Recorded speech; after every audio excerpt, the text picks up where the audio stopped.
నేను పద్మలతని మాట్లాడుతున్నాను. ఈరోజు నేను బంగాళదుంప, cauliflower, tomato mix vegetable curry చేయబోతున్నాను. అందుకు కావాల్సిన ఇంగ్రీడియంట్స్ మీకు చూపిస్తాను. బంగాళదుంపలు 1 కప్పు తీసుకున్నాను. ఈ బంగాళదుంపల్లో B6, B9, C విటమిన్లు ఉంటాయి. ఇది మనకి ఎనర్జీని పెంచడమే కాదు, రోగ నిరోధక శక్తికి కూడా బాగా పనిచేస్తుంది. అదేవిధంగా మెదడు శక్తికి, నరాల బలానికి కూడా బాగా దోహదపడుతుంది. ఇది క్యాలీఫ్లవరు. ఇదేమో పెద్ద పెద్ద ముక్కలు కోసుకొని వేడి నీళ్ళల్లో కడిగి పెట్టాను. ఎందుకంటే ఒక్కోసారి ఫ్లవర్లో పురుగులు ఉంటాయి, అందుకని వేడి నీళ్ళలో కడిగి పెట్టాను. ఇందులో C, K, B6, B9 vitamins ఉంటాయి. ఇదేమో ఇమ్యూనిటీ పవర్ని పెంచుతుంది. అదేవిధంగా మనకి ఎముకలకి బలాన్ని ఇస్తుంది. ఈ పోలేయడంగానే ఉంటుంది. హిమోగ్లోబిన్ తయారవడానికి కూడా ఇది దోహదపడుతుంది. టమాటాలు తీసుకున్నాను. ఇందులో C, A, K, B vitamins ఉన్నాయి. ఇవి యాంటీ ఆక్సిడెంట్గా పనిచేస్తుంది.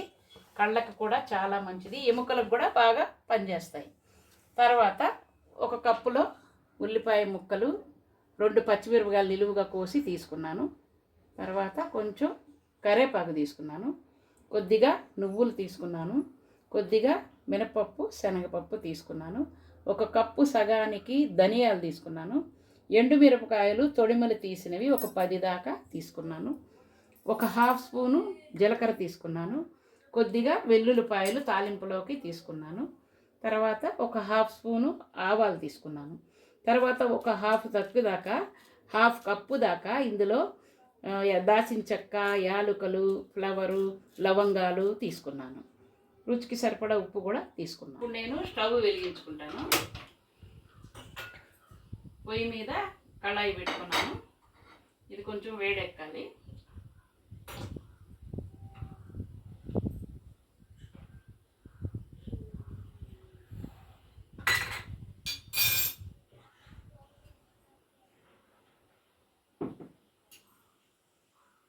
స్టవ్ మీద మళ్ళీ కళాయి పెట్టాను.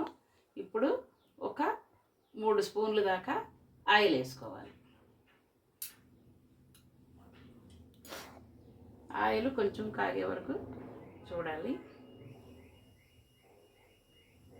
ఆయిల్ కాగినట్లుంది. ఇప్పుడు నేను ఆవాలు వేస్తున్నాను.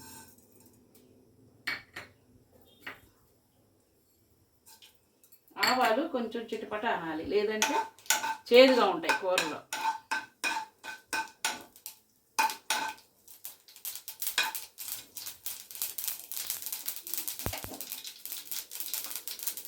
ఆవాలు చిటపట వేగాయి. ఇప్పుడు శనగపప్పు, మినపప్పు వేస్తున్నాను.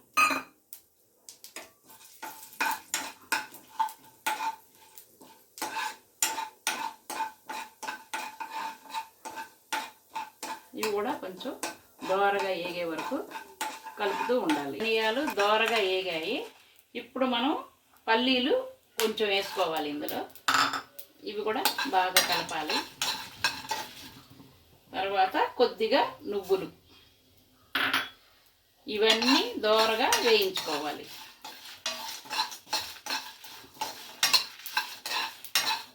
మాడిపోకుండా చాలా జాగ్రత్తగా నీట్గా ఇవి వేయించుకోవాలి.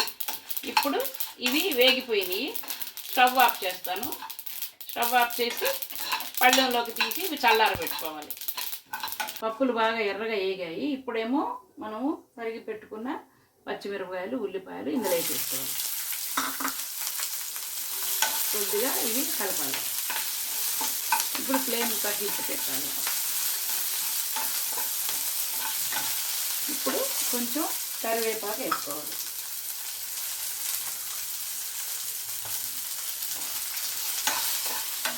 ఇది కొంచెం వేగాలి బాగా.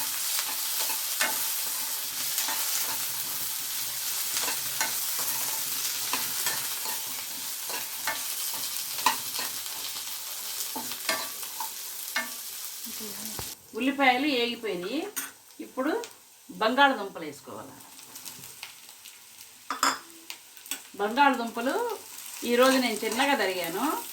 మీరు కొంచెం పెద్దగానే పొడుగ్గా తరుక్కోవచ్చు. అప్పుడు బాగుంటుంది చూడడానికి కూడా. ఈరోజు నేను మామూలుగా పొరపాటున తరిగేసాను. ఇది కొంచెం కలుపుకోవాలి. పెద్ద పెద్ద ముక్కలు కోస్తే చూడడానికి కూడా బాగుంటుంది, తినడానికి కూడా బాగుంటుంది. ఇలాగా కలిపాను. ఇప్పుడు మళ్ళీ ఈ ఫ్లవర్ వేసేస్తాను ఇందులో.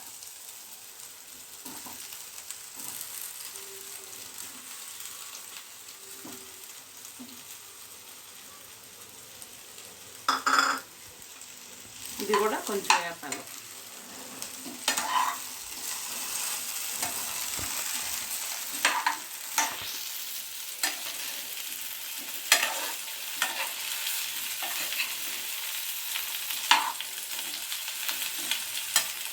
ఇవి కొంచెం నూనెలో వేయాలి. వేగితే అప్పుడు టేస్ట్ బాగుంటుంది. ఫ్లవరు, బంగాళదుంపలు వేగాయి. ఇప్పుడు ఇందులో ఈ టమాటాలు కూడా వేసేసుకోవాలి. ఇవి కూడా కొంచెం కలపాలి, వేగాలి.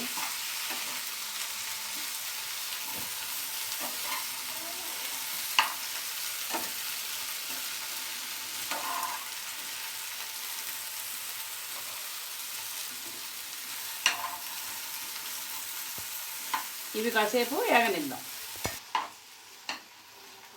టమాటా, బంగాళదుంపలు, ఫ్లవరు ఈ 3 బాగా వేగిపోయినాయి నూనెలో. ఇప్పుడు మనము కొంచెం పసుపు వేయాలి.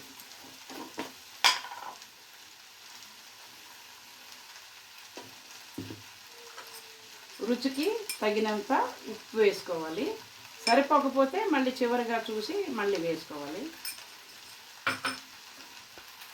ఇప్పుడు బాగా కలపాలి. మళ్ళీ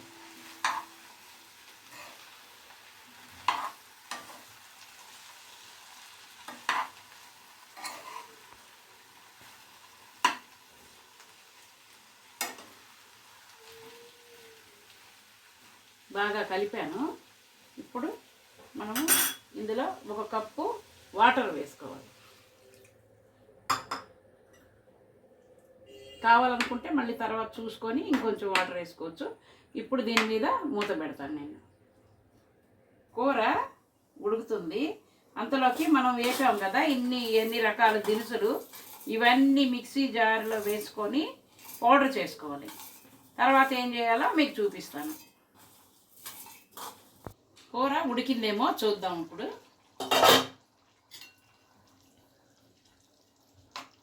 బాగా ఉడికిపోయాయి ముక్కలు. ఇప్పుడు ఏమి వేయాలో చూపిస్తాను.